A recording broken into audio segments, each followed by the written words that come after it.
Ladies and gentlemen, here it is, the most listened to radio show on the planet. Even the other stations are tuned into. You're listening to Business Talk Radio, where we take business to the next level. Rapping with Dr. Jacalyn connects you with experts from all over the world to help you take charge of your career, your business, and your life. Rap along with us. Visit drjacalyn.com to learn how to become a guest or a sponsor. And now, the doctor is in.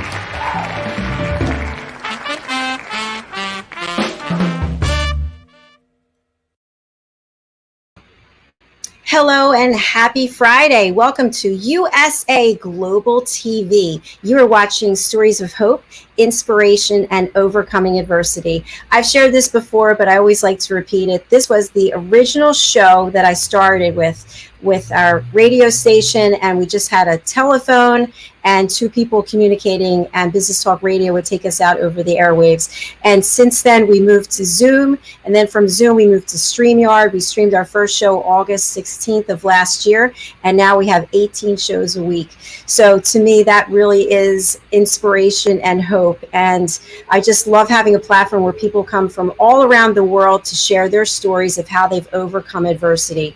With us today, joining me from Syracuse, New York, is Carissa Stepien. Hi, Carissa. How are you? Hello. How are you?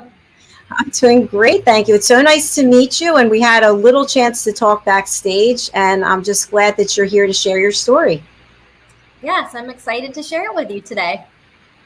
You've got a great website, and you've accomplished a number of things, and you've got a background in teaching. So would love if you just shared a little bit about that, about being a mom, about the pandemic and how it's impacted you, and we'll go from there.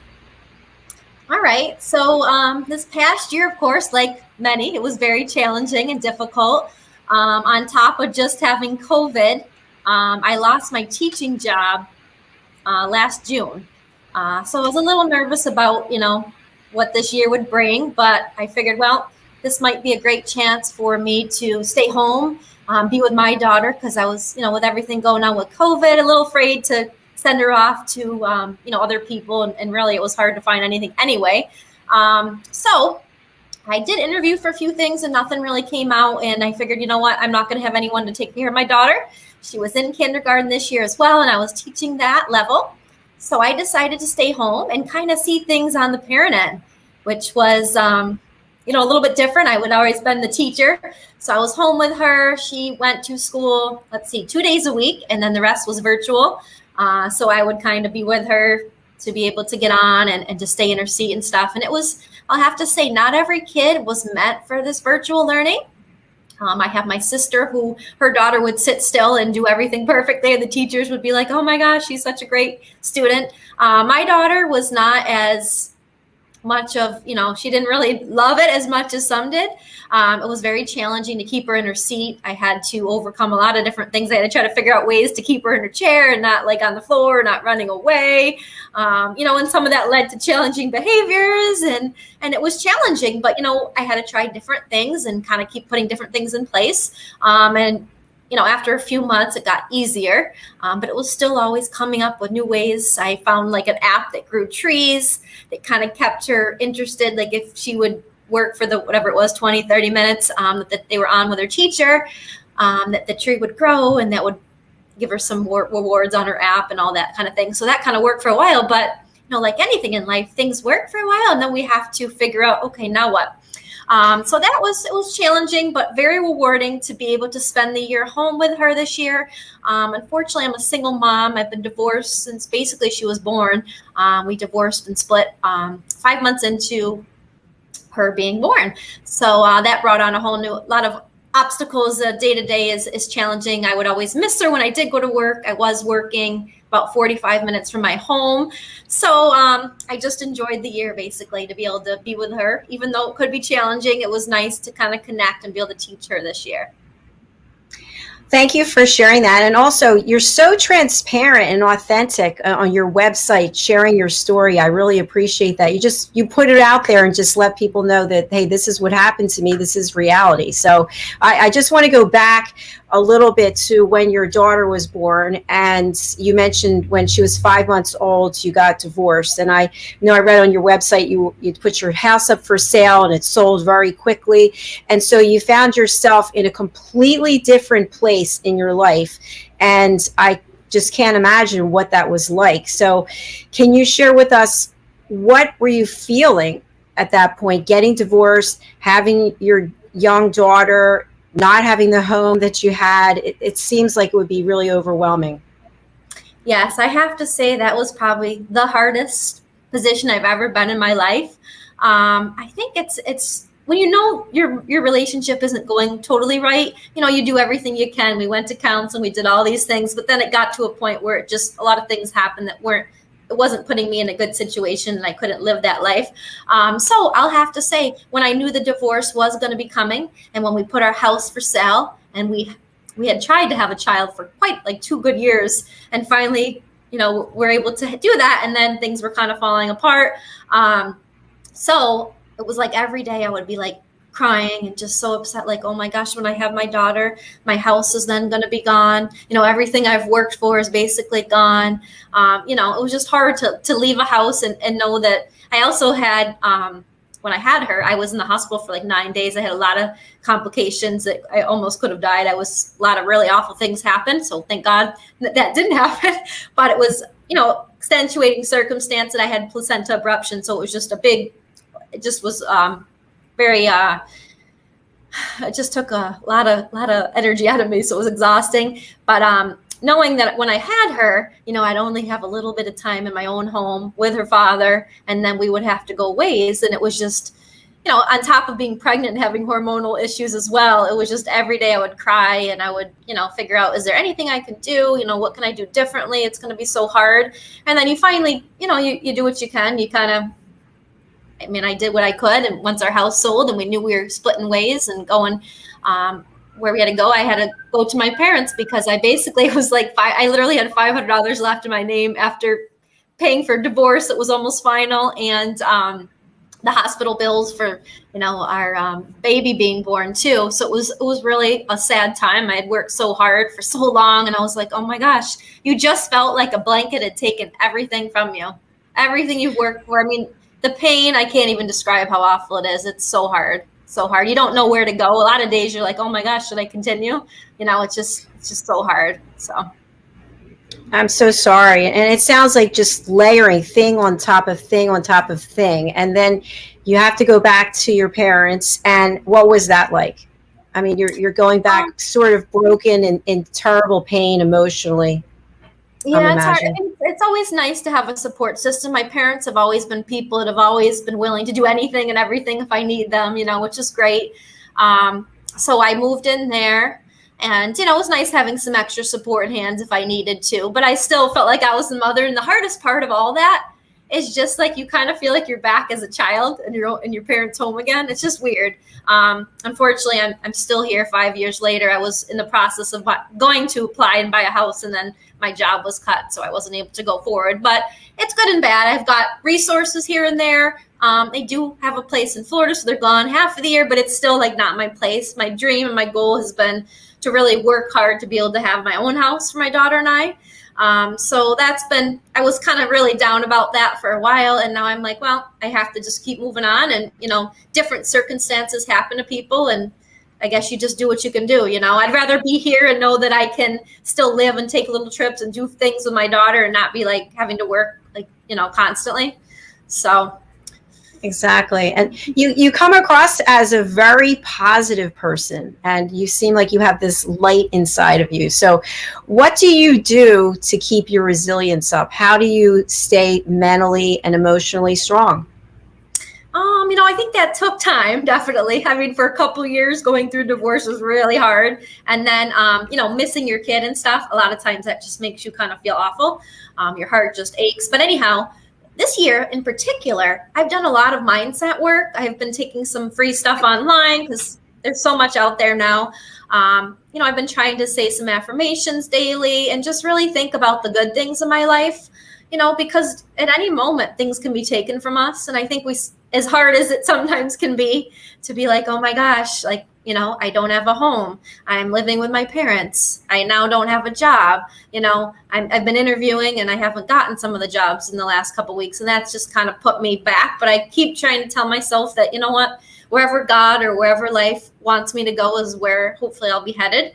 And I'm trying to stay positive because, you can get very down on yourself. I mean, this isn't the life I really had projected. I, obviously, like many, hoped that when I got married that that's the person I'd be with and we'd be a mom and dad having our child together, being able to do things together. And that hasn't been what it is. But I feel that I've, been trying to I stay positive by doing things. I take day trips. I go places with my daughter. We just were on a vacation with our entire family a week ago. So that was nice. But I guess just, having an outlet as well. I have been a runner. I started in 8th grade. I've done marathons, half marathons, ran in college. So I do that daily.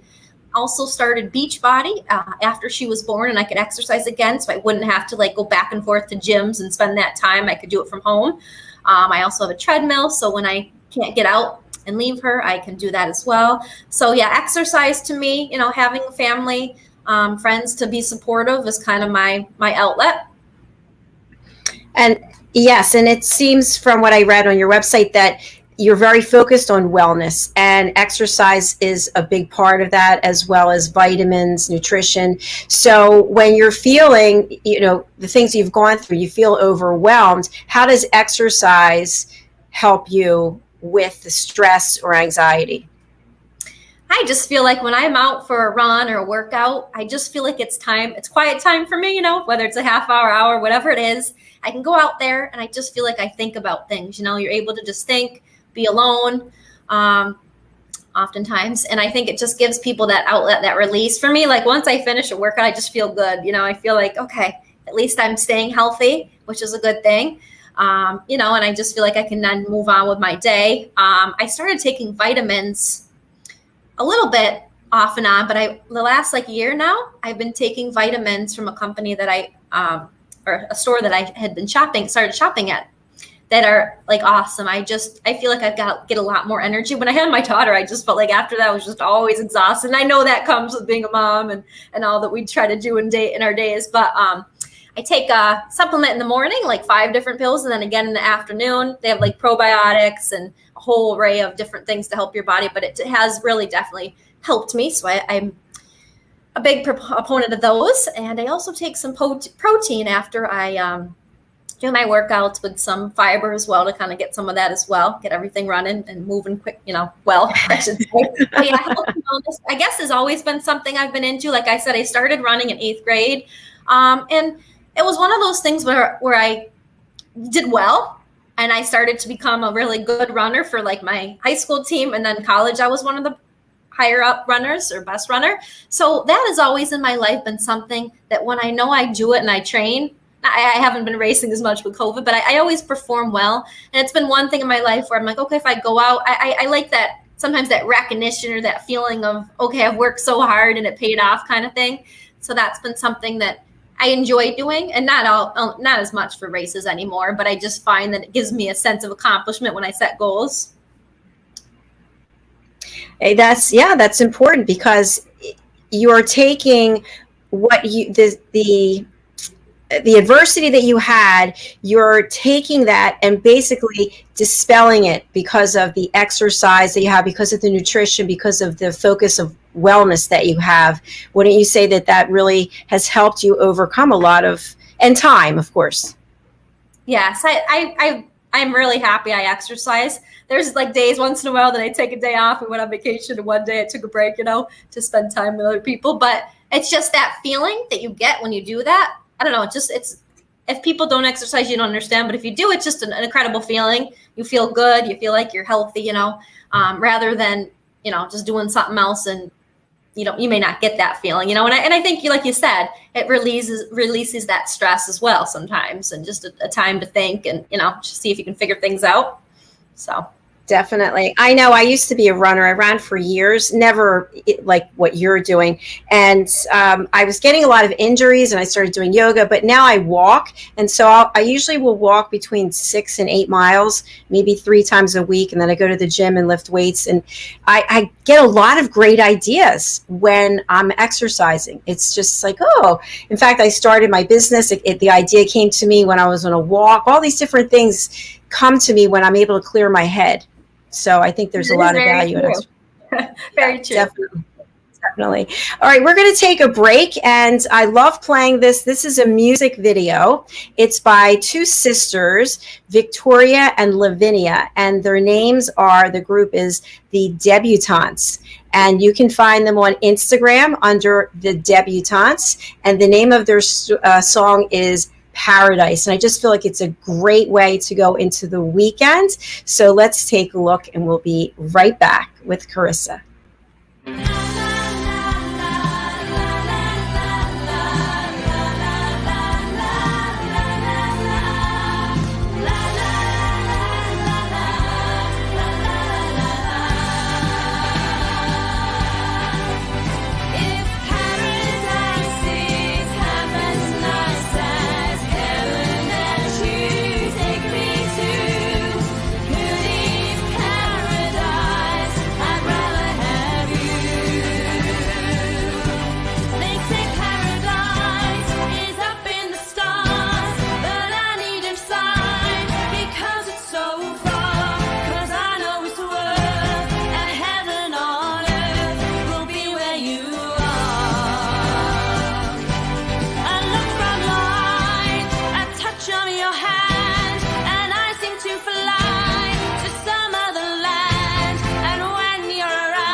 You're listening to Business Talk Radio, where we take business to the next level. Welcome back to USA Global TV and Business Talk Radio. You are watching Stories of Hope, Inspiration, and Overcoming Adversity. And my guest today is Carissa Stepien. In our first segment, Carissa shared with us that she has had adversity in her life. She is a single mom. She was married, and when her daughter was 5 months old, she and her husband decided to part ways and get divorced. They had to sell their home. Carissa has extensive experience as a teacher. She's also an athlete, and the pandemic, of course, left her without a job, and she's now branching out into something new and exciting. So I would love for you to tell us all about that. Yeah, so I took the year to learn some new skills. I figured, why not? I'm home during this pandemic. So in the evenings when my daughter would go to bed, I started to learn more about marketing. And then I came across virtual assistants, and I said, this looks kind of interesting. So I, learned a lot about different things going on in the social media world. And a lot more people had been starting to go and get jobs and, look for new opportunities there, I think, when we've been home for the year.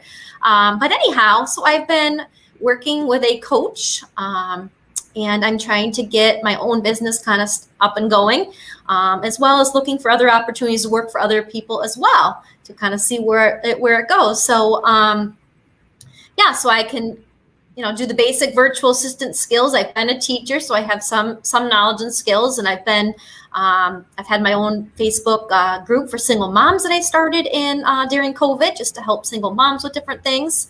And I've had, experience doing some of those things and posting on my regular profile page. And so now I'm just looking for a new opportunity. Maybe I thought, well, if I can't find a teaching job, maybe it's time to switch careers possibly. So yes, I'm in the process of trying to start virtual assistant. So I'm kind of looking now for possible opportunities, jobs. I'm also kind of trying to figure out exactly where I want to head with that. But I'm thinking I'm going to be trying to, I can do basic virtual assistant, but then I'm also trying to niche down as well, just because there's so many people out there. And hopefully my plan is to help coaches as well monetize their groups with and helping them with engagement and getting people into some of their groups, because that's a lot of where some of the money's at now. So that's kind of where I'm at. But yeah, I'm just looking for a new opportunity, kind of just seeing where it might head. But yeah, I've been working for the last couple months with a coach to try to get some of that stuff up and going. Well, congratulations. It's not easy to start something new, but you've thrown yourself into it. You're working with a coach, which I think is fantastic. A question I have for you, are you on the Clubhouse app? I am. Have you had any experience meeting people there, maybe good connections for you?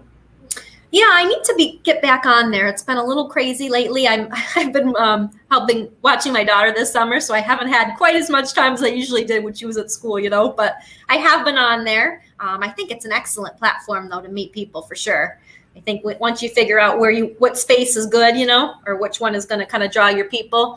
And I hope to eventually have to change some of this, have more information about what I do on there as well, so that maybe we'll, get people more in my direction or looking at what I can do for them as well. But yes, that's probably a great place to start too. I think so. I've made some amazing connections, not just for my coaching business, but also as a broadcaster.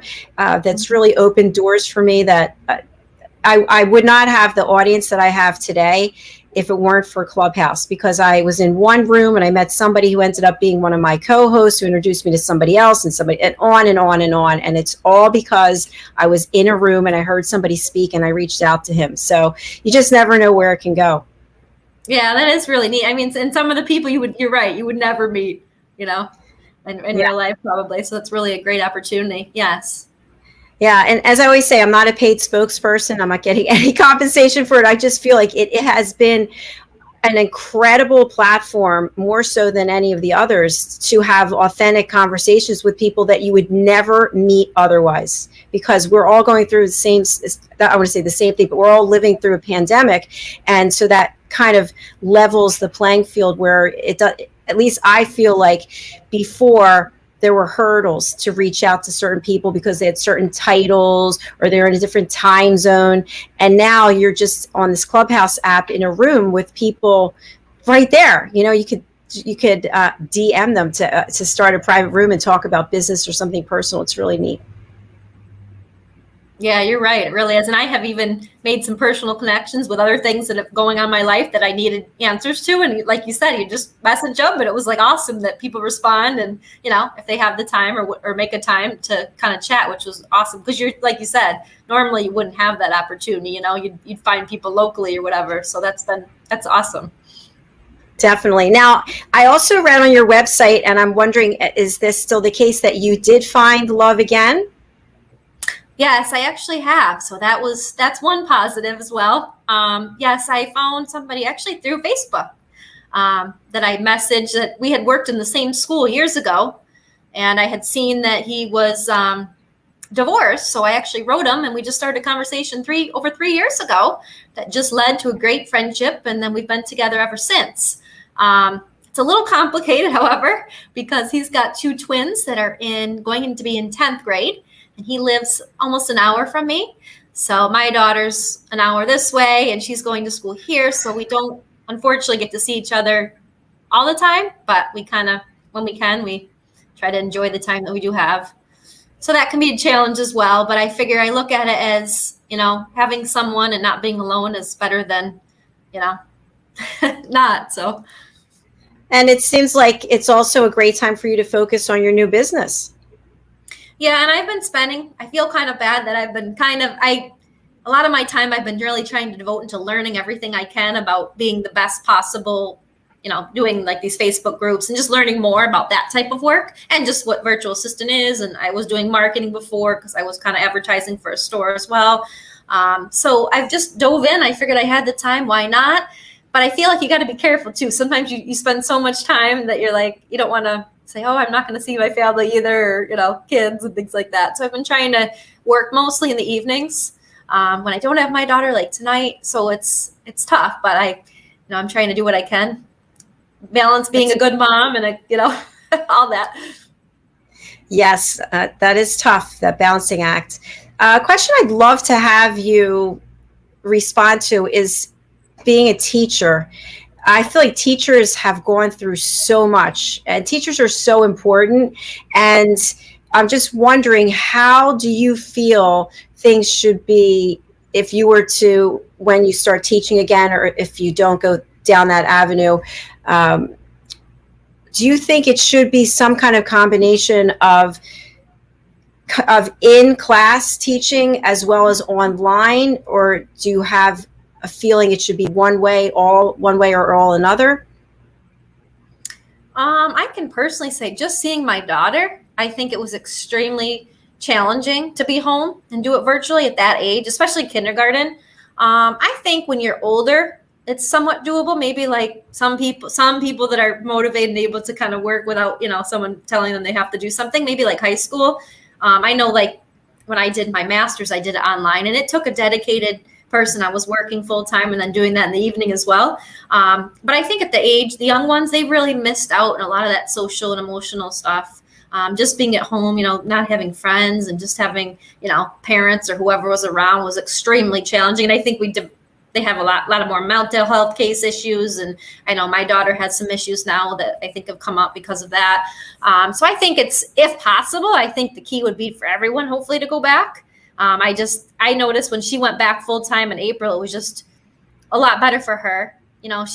She didn't always want to go because she'd been used to being home and getting breaks and having some time with me, and stuff like that. But I think when kids are in school, it's just they get those routines, the structure. I mean, I had that at home, but it's different, being in a classroom versus being at home. And however, there's some kids that do great learning virtually. But I do think at the early ages, there's just so much that's missed being at home. I think you got to be in school to be able to do the special areas and, do sports and activities. I think it's just, not that couldn't happen. You could still go, but I think it's just easier when you're at school and building relationships and really knowing your teachers. When you're just virtually, it's really hard to have those, build those relationships online. And what type of teaching job are you looking for? I'm certified in our state for birth to sixth grade and regular ed. I've spent majority of, I would say, the last 8 to 10 years in like pre-K and kindergarten area. I've taught some fifth and third years before that, but so I'm looking at. I've also done special ed as well, but ideally, I'm looking like elementary.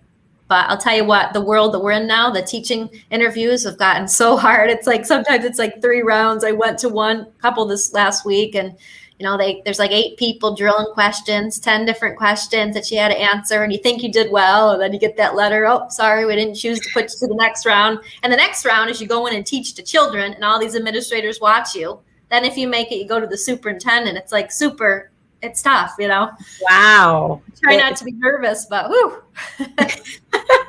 Well, you certainly have the energy and the passion for it. I'm sure you're an excellent teacher. Yeah, I tried to be, you always have, there's always a few difficult ones, but you try to learn and grow and, overcome it all. Well, I'm so glad that you came here today and shared your story. What is the best way for people to get in touch with you, and who should reach out to you? Well, anyone that's, if you're a single mom, I'm definitely here for you. I've been going through that for the last 5 years of my life. If you are someone in business, if you have a business that you need help with and you need an assistant, I'd be more than happy to get on a Zoom call with you, get to know you more. So yeah, that's kind of where I'm at. You can find me on the link below on my Facebook, and message me there, or on Instagram. Those are probably the easiest ways to get in touch with me. And I would, I check that regularly. So I would love to connect. And if there's anything out there that you know of that you think, if you're looking for somebody for a job that maybe I'd be qualified for, I'd love to have a chat as well. Thank you so much for being here, Carissa. And I'll be reaching out to you to talk about virtual assistants and see how maybe we can partner together. All right, great. Thank you so much for having me. I enjoyed it. Thanks. Thank you. Enjoy the rest of your weekend. You too. Bye-bye. Bye.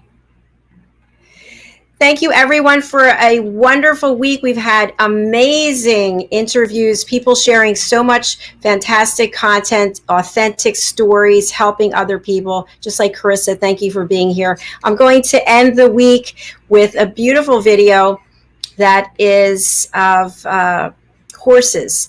And I think once you watch the video, you will recognize them, except they don't have all their regalia on them. But notice the precision, notice how they interact with each other. It's really beautiful. So thank you again. Have a lovely weekend. We'll see you next week.